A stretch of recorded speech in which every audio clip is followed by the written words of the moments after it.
여호수아 9장 22절에서 27절. 제가 먼저 읽고 교독하도록 하겠습니다. 여호수아가 그들을 불러다가 말하여 이르되 너희가 우리 가운데에 거주하면서 어찌하여 심히 먼 곳에서 왔다고 하여 우리를 속였느냐. 그러므로 너희가 저주를 받나니 너희가 배를 이어 종이 되어 다 내 하나님의 집을 위하여 나무를 베며 물을 빚는 자가 되리라 하니. 그들이 여호수아에게 대답하여 이르되 당신의 하나님 여호와께서 그의 종 모세에게 명령하사 이 땅을 다 당신들에게 주고 이 땅의 모든 주민을 당신들 앞에서 멸하라 하신 것이 당신의 종들에게 분명히 들림으로 당신들로 말미암아 우리의 목숨을 잃을까 심히 두려워하여 이같이 하였나이다. 소서 이제 우리가 당신의 손에 있으니 당신의 위안에 좋고 오른대로 우리에게 하소서. 여호수아가 곧 그대로 그들에게 행하여 그들을 이스라엘 자손의 손에서 건져서 죽이지 못하게 하니라. 그날에 여호수아가 그들을 여호와께서 택하신 곳에서 회중을 위하여 여호와의 제단을 위하여 나무를 패며 물을 깃는 자들로 삼았더니 오늘까지 이르니라. 아멘. 네, 오늘 승리의 비결 5번째 경외함이라는 주제로 말씀을 나누도록 하겠습니다. 저마다 인생들은요, 이런 문제들과 책임으로 인하여 두려움과 걱정 속에서 살아갑니다. 사실 나이에 상관없이 모든 인간은 이 두려움하고 떨어질 수 없는 존재로 태어나면서부터 아기 때 태어나서는 엄마가 떨어지는 것이 너무나도 두려움이죠. 그리고 커가면서 그 대상은 달라지거나 상황은 달라지지만 항상 인간의 내면 속에 두려움이 존재하는데요. 정말 나이에 상관없이 그 돈에 많고 적음에 상관없이 빈부와 상관없이 모든 사람에게 이런 두려움들이 있습니다. 진학, 취업, 그 다음에 또 직장에 들어가면 직장 상사, 너 얼마나 어렵습니까? 결혼, 육아, 내 집 마련, 그리고 점점 노후 대비 건강. 7살짜리 아이에게도 7살짜리 아이가 누구일까요? 그래서 7살짜리 아이에게도 두려움이 있어요. 우리 아이에게 딱 2가지 가장 큰 두려움 2가지가 있습니다. 하나는 심심함. 그리고요. 어린이집 갈 때 가장 큰 두려움이 또 하나 있습니다.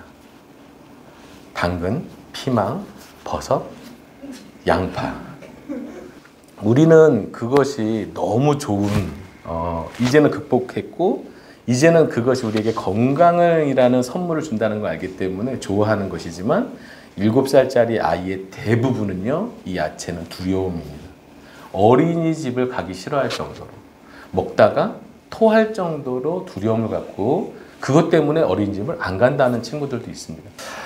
그걸 극복했으면 좋겠는데 그게 마음처럼 되지 않죠. 사람들은 두려움을 극복하기 위해 나름 방법들을 찾아다녀요. 그죠? 그리고 노력도 하고 그리고요, 이 두려움을 극복하는 것을 이용해서 세상은 돈을 법니다.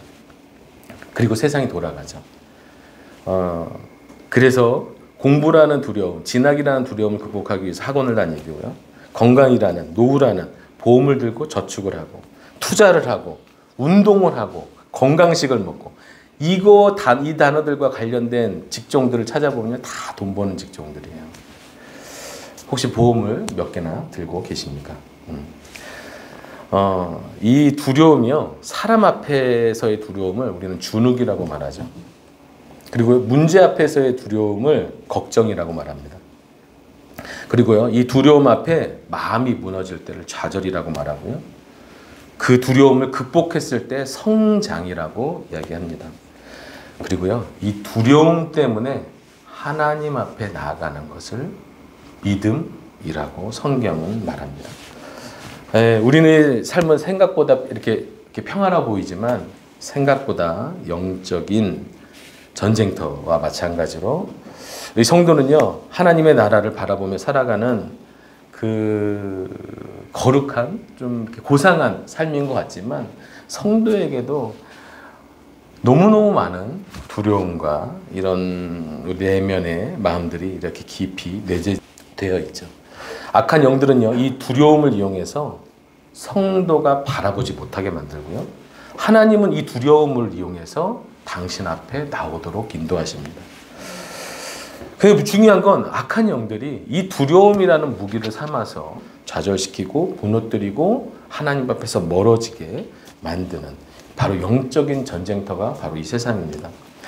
하나님께서는요, 오늘 말씀을 통해서 오늘날 우리가 어떻게 믿음의 사람으로 살아가야 하는지를 오늘 이 영적 전쟁의 비결을 계속해서 알려주고 계시거든요. 오늘은 그 5번째 시간으로요, 전쟁의 승리의 비결이 뭐라고요? 경외함.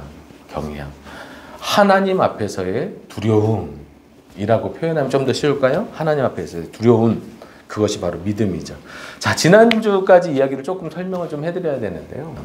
이스라엘 백성들이 승승장구하며 하나님을 의지해서 하나님의 방법으로 지금 가나안 땅을 점령해 가고 있습니다. 첫 번째는 가장 큰 성이었던 여리고성, 그리고 두 번째 아이성까지 치고 올라오니까 가나안 땅에 살고 있었던 원래의 주민, 민족들이 두려움에 사로잡히기 시작했습니다. 사실은 그 전부터 잡혔어요. 그 전부터 두려움에 사로잡혔습니다. 그래서요, 그 앞에서는 간담이 녹았더라라는 그 단어를 사용해서 이 상황을 설명하고 있죠.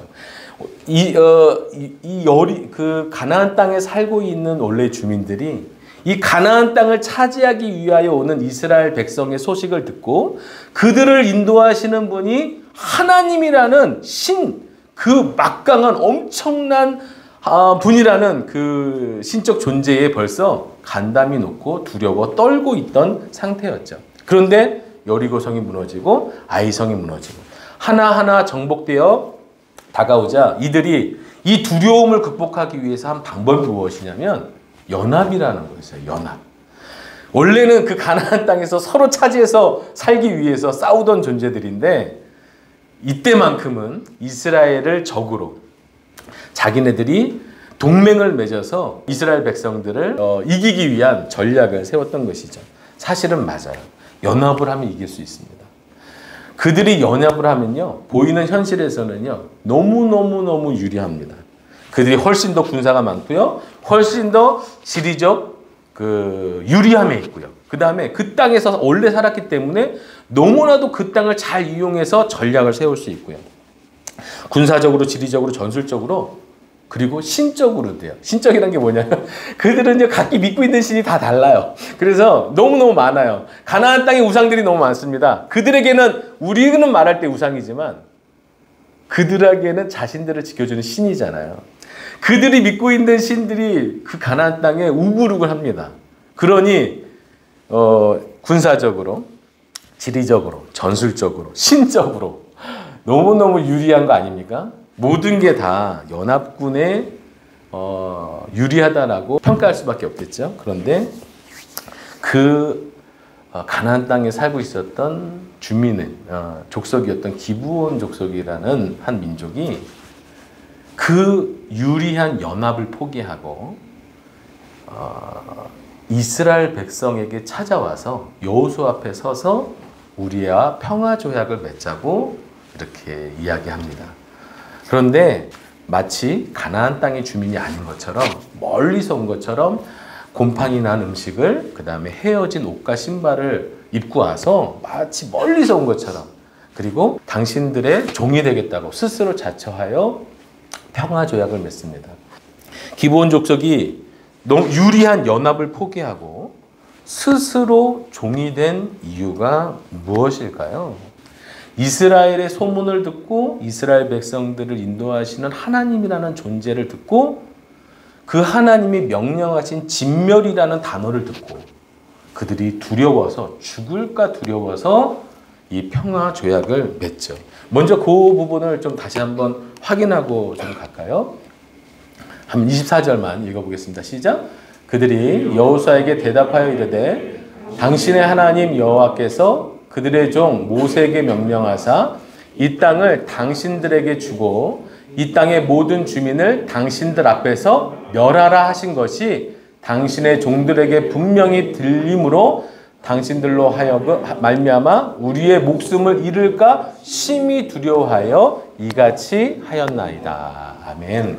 지금 기브온 민족이 두려움을 가지고 있죠. 그 두려움은 하나님께서 이 가나안에 살고 있는 사람을 진멸하라고 명령하신 소식을 이들이 들었는데 만약에 이스라엘 백성들이 계속 패전만 했으면 콧방귀도 안 꼈을 거예요. 그런데 애굽의 우상들을 멸하시면서 출애굽을 시키시고 광야를 40년 동안 아무것도 없는 광야에서 살게 하시고 그리고 이제 정말 가나안 땅에 입성을 해서 하나하나 이렇게 승전을 해오는 가운데 기브온 민족들이 자신들이 믿고 있는 신이 아니라 저 하나님이 진짜 신이구나라는 그것이 두려웠던 것이죠.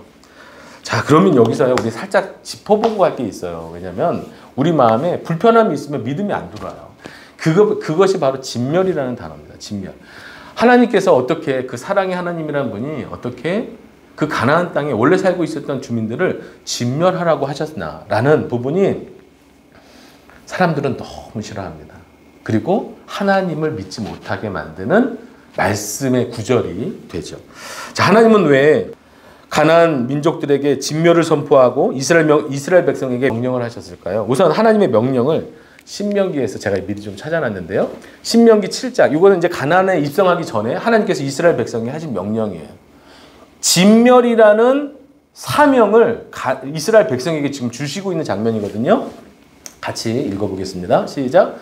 내 하나님 여호와께서 너를 인도하사 내가 가서 차지할 땅으로 들이시고 여러 민족, 헷 족속과 기르가스 족속과 아모리 족속과 가나안 족속과 브리스 족속과 히비 족속과 여부스 족속 곧 너보다 많고 힘이 센 7 족속을 쫓아내실 때에 내 하나님 여호와께서 그들을 내게 넘치게 하시리니 그때에 너는 그들을 진멸할 것이라. 그들과 어떤 언약도 하지 말 것이요 그들을 불쌍히 여기지도 말 것이며. 아멘 해야 되는데 아멘 잘 안 나오죠.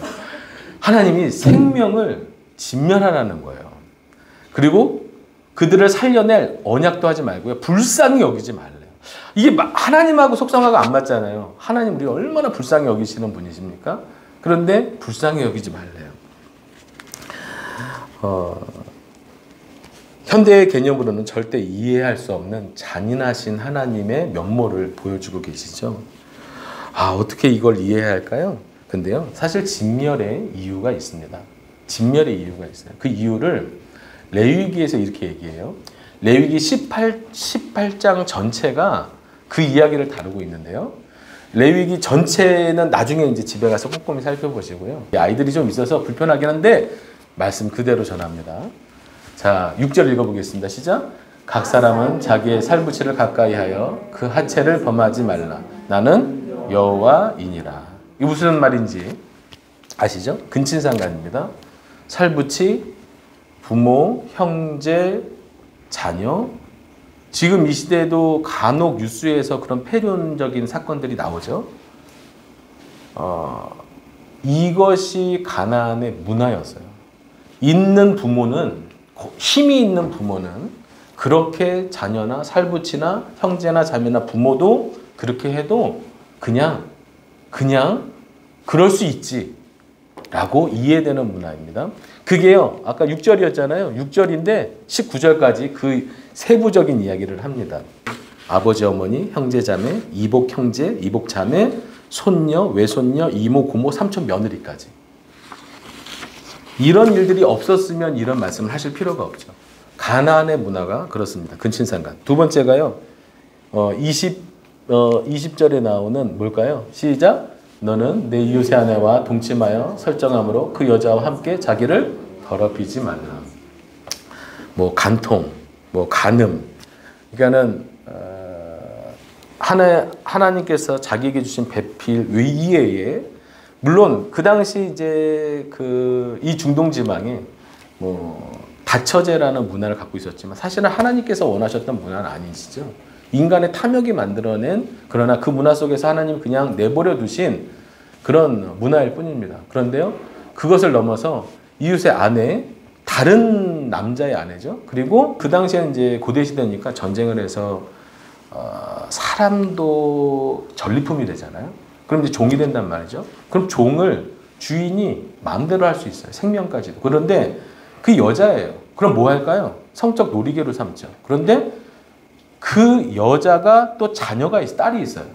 그럼 그 딸도 자신의 놀이개가 됩니다. 이게 고대 전쟁의 문화예요.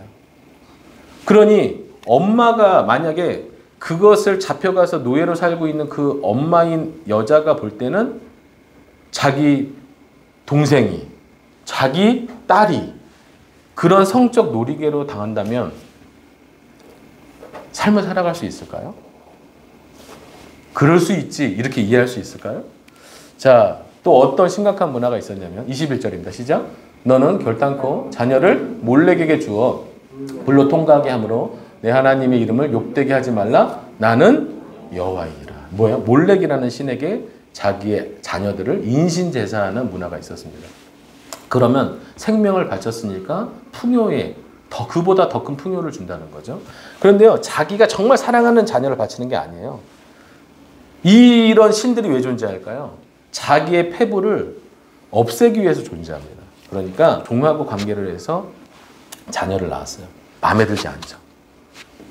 이 몰렉에게 바치는 거죠. 자기의 부끄러움과 자기가 원하지 않은 생명들을 신에게 바친다라는 경외함이라는 이유로 이렇게 처리를 하는 것입니다. 자, 또 22절 뭔가요? 시작. 너는 여자와 동침함 같이 남자와 동침하지 말라. 이는 가증한 일이니라. 동성연애죠. 23절입니다. 너는 짐승과 교합하여 자기를 더럽히지 말며 여자는 짐승 앞에 서서 그것과 교접하지 말라. 이는 문란한 일이니라.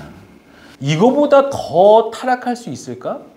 그런데요, 이게 어느 한 그게 뭐 유력한 가문에서만 돈 있고 힘 있는 몇몇 사람들만 행하는 게 아니고요. 그럴 수 있지. 보편화된 문화. 그러니까 전쟁, 힘 있고 누군가 전쟁을 통해서 모든 생명과 전리품을 얻으면 그것이 다 내 것이 되는 악한 관습인 것이죠. 그 누구도 토를 달 수가 없습니다. 이뿐만이 아니고 여러 우상 숭배가 많은데 그 중에서도 그런 우상 숭배 안에 깊숙이 들어가 있는 인간에게 그 성이란 탐욕, 하나님이 주신 거룩함을 이렇게 더럽게 사용하는 문제에 대해서 진멸하라고 명령하시죠. 그럼에도 거기 어떻게 그 여자와 아이와 노인과 이런 생명들까지 진멸하라고 할 수 있나? 그래도 하나님 사랑해 주셔야 하지 않나? 사랑의 하나님인데? 그런데 만약에 그렇게 성놀이개가 되고 그렇게 빼앗기고 그렇게 모든 것을 잃게 되는 당사자가 나였다면, 우리 자신이었다면 우리는 하나님 앞에 사랑을 외치지 않고 하나님 보복해달라고 기도할 것입니다. 그런데요, 중요한 게 있습니다. 그럼 그렇게 죄를 짓는 가나안 주민들만 하나님 진멸하시느냐? 그렇지 않아요. 이렇게 말씀하세요. 25절 시작. 그 땅도 더러워졌으므로 내가 그 악으로 말미암아 벌하고 그 땅 스스로도 그 주민을 토하여. 그러니까 지금 가나안 땅이, 가나안의 주민들이 지금 타락해서 하나님이 이스라엘 백성들을 통하여 그것을 거룩하게 하시는 거예요. 그런데 만약에 너희도 그들의 문화를 받아들여서 그런 행위로 하나님 없는 삶을 살아가면 나도 너희를 그렇게 할 것이다 라고 말씀하시는 거예요. 28절에서 30절까지 읽겠습니다. 시작. 너희도 더럽히면 그 땅이 이전 주민들을 이 간사한 모든 일을 행하는 자는 그 백성 중에서 끊어지리라. 그러므로 너희는 내 명령을 지키고 들어가기 전에 행하던 가증한 풍속을 하나라도 따름으로 스스로 더럽히지 말라. 나는 너희의 하나님 여호와이니라. 아멘. 그런데 안타깝게도요, 주전 예수님 오시기 전에 586년에 이스라엘 백성이 그 가나안 땅에서 쫓김을 당합니다. 멸망당하죠. 바벨론, 큰 제국 바벨론에 의해서 이스라엘 백성들이 멸망당합니다. 그 땅에서 쫓겨나는 거예요. 바벨론으로 포로로 끌려갑니다. 왜 그렇게 되었을까요? 하나님이 오늘 말씀하신 것처럼 이스라엘 백성이 가나안 땅의 그 문화를 받아들이고 우상을 섬기고 그들에게 그 가나안 땅의 원래 주민들이 했던 그대의 하나님을 믿으면서 그런 삶을 몇백 년을 지속하자 하나님의 때가 차서 하나님께서 그대로 이스라엘 백성들에게도 똑같이 벌을 하시죠. 그런데요, 이렇게 생각을 해요. 저희가 그럼에도 불구하고 하나님 그래도 진멸은 이렇게 마음이 시원하지 않아요. 그죠? 근데요. 하나님이 진멸의 목적이 없어요. 진멸하시기 위해 진멸하는 게 아니고요. 하나님은요, 사랑과 공의가 충돌 때문에 그래요. 하나님 우리를 너무너무 사랑하시는 분이에요. 그런데 죄는 그대로 둘 수 없는 공의로우신 하나님이에요. 그러니까 이 두 개가 항상 충돌하죠. 우리가 부모로 살아갈 때 그것이 항상 충돌하지 않습니까? 아이는 너무 예뻐요. 그런데 이 아이가 실수하고 버릇없이 행하고 아니면 잘못하고 엄마 말에 순종하지 않는 것은 이 공의는 그냥 둘 수가 없어요. 어느 때는 품기도 합니다. 그러나 어느 때는 매를 들기도 하죠. 항상 충돌하는 거예요. 그런데 이 공의를 얼마나 참으시냐면 이 죄에 대하여 사랑의 하나님이기 때문에. 제가 오늘 창세기 15장 말씀을 갖고 왔는데요. 지금 가나안 땅을 하나님이 왜 진멸하는지를 이유를 들었죠. 그러면 처음부터 가나안 땅이 그런 땅이었냐? 그렇지가 않아요. 자, 한번 읽어보겠습니다. 시작. 여호와께서 아브라함에게 이르시되 너는 반드시 알라 내 자손이 이방에서 객이 되어 그들을 섬기겠고 그들은 400년 동안 내 자손을 괴롭히리니 그들이 섬기는 나라를 내가 징벌할지며 그 후에 내 자손이 큰 재물을 이끌고 나아오리라. 너는 장수하다가 평안히 조상에게로 돌아가 장사될 것이요 내 자손은 4대 만에 이 땅으로 돌아오리니 이는 아모리 족속의 죄악이 아직 가득 차지 아니함이니라 하시다. 이게 되게 짧은데요. 이게 어마어마 600년의 시간을 담고 있는 글이에요. 그러니까 아브라함이 지금 가나안 땅에 살고 있어요. 근데 아직 아브라함이죠. 하나님께서 아브라함이라는 이름도 주시지 않은 때예요. 그런데 이방의 객이 돼요. 요셉 사건으로 요셉 때 애굽에 내려가서 400년을 머물잖아요. 애굽에서. 그리고 이제 올라온 다음에 이 가나안에 살고 있는 사람들을 징벌할 거다. 징벌할 거다. 그런데 하나님 지금은 왜 이 가나안 땅 주민들을 징벌하지 않습니까? 라고 물을 수 있잖아요. 이 가나안에 살고 있는 대표로 아모리 족속만 얘기했어요. 아모리 족속의 죄악이 아직 가득하지 않았다는 거예요. 이게 뭐냐면 하나님께서 참고 계신다는 뜻이에요. 아직 그들 그래도 좀 봐줄만 해. 하나님이 계속 참고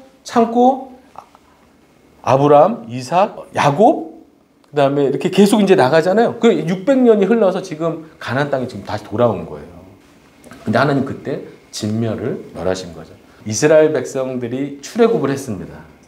이집트를 탈출한 것만 해도 대단한데 홍해를 가르고 광야에서 여러 전쟁에서 다 이기게 하시고 지금 여기까지 왔는데 이 이야기를 이미 가나안 사람들은 듣고 있었습니다.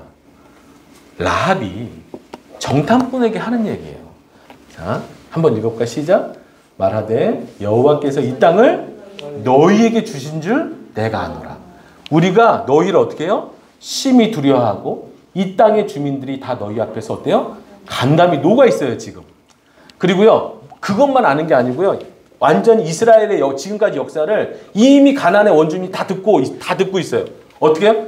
애굽에서 나올 때에 여호와께서 행하신 일, 홍해를 가르신 일, 그다음 모든 오면서 전쟁을 치르게 하신 일, 이것 때문에 어떻게 됐나? 11절 같이 읽어보겠습니다. 시작. 우리가 듣자 곧 마음이 녹았고 너희로 말미암아 정신을 잃었나니 너희 하나님 여호와는 위로는 아래로 땅에서도 하나님. 이게 라합 기생이었던 라합의 고백이에요. 그 큰 여리고의 든든한 성에서 살고 있는 그 라합이 지금 성 안이 안전하잖아요. 그런데 목숨을 각오하고 정탐꾼을 살려주면서 그리고 정탐꾼을 타지러 온 군사들에게 거짓말을 해가면서 정탐꾼에게 한 고백이에요. 지금 땅은 여리고 성을 밟고 살지만 지금 이미 마음이 녹았어요.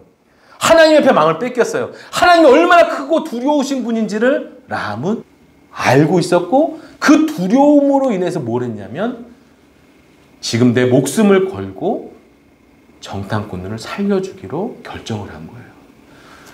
여리고성 백성들의 입장에서 보면 배신이죠. 이건 부도덕한 일이죠. 그런데요, 하나님은요, 이것을 믿음이라고 하시는 거예요. 자, 이걸 어떻게 좀 설명해 드릴까요? 마태복음에 보면은요, 12해 12년 동안 혈루증, 몸에서 하혈을 하는 피를 앓았던 여인이 있습니다. 12년 동안 자신의 병을 고치기 위하여 온갖 수단을 다 했지만 병을 못 고치고 그냥 피폐한 삶을 살아가는데요. 어느 한 날은 예수가 자신의 마을을 지나간다는 소식을 듣고 뒤로 와서 예수의 겉옷을 만집니다. 그리고요, 그 겉옷을 만지자 자신의 몸이 즉시로 해결되는 은혜를 경험합니다. 예수님께서 누가 내 옷을 만졌느냐? 누가 나에게 손을 댔느냐? 자신을 밝히자 예수님께서 그 여인에게 하신 말씀이 있어요. 여자야, 내 믿음이 너를 구원하였느니라. 이게 뭔지 알아요?